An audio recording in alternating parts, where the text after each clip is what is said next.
Simulasi ekspor kopi.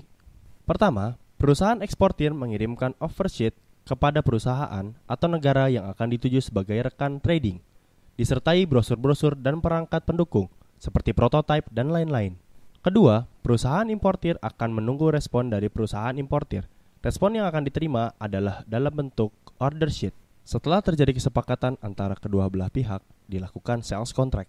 Sebelumnya, sales contract sudah dijelaskan. Di dalam sales contract, berisikan metode pembayaran yang akan digunakan dalam transaksi tersebut. Beberapa metode pembayaran yang ada dalam dunia ekspor-impor antara lain: yang pertama, LC atau Letter of Credit adalah sebuah metode pembayaran yang biasa dilakukan dalam transaksi perdagangan internasional seperti ekspor-impor.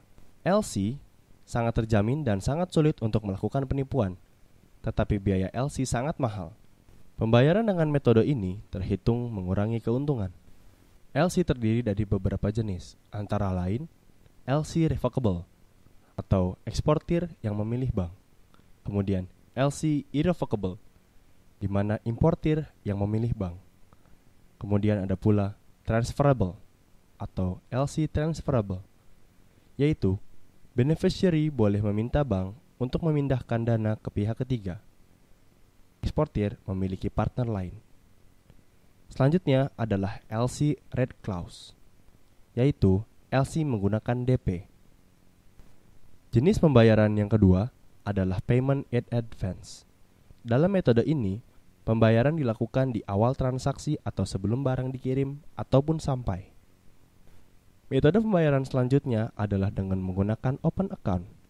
Dengan metode ini, pembayaran dilakukan setelah barang sampai di tempat tujuan, atau bisa juga dikatakan dengan pembayaran di akhir transaksi. Kemudian, ada pula metode pembayaran dengan nama Bill of Exchange. Bill of Exchange adalah alat pembayaran yang dibuat oleh bank dengan dokumen-dokumen tertentu. Ada dua jenis bill, yaitu Side Bill dan Usance Bill. Sedangkan metode pembayaran yang terakhir adalah Consignment, di mana barang akan dibayar setelah terjadi penjualan oleh importir.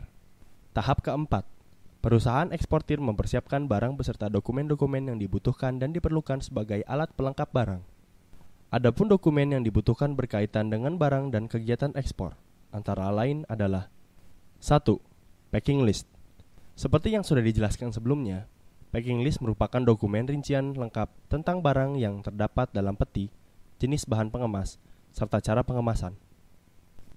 Selanjutnya adalah dokumen weight note, kemudian dokumen certificate of quantity, certificate of weight, dan dokumen chemical analysis.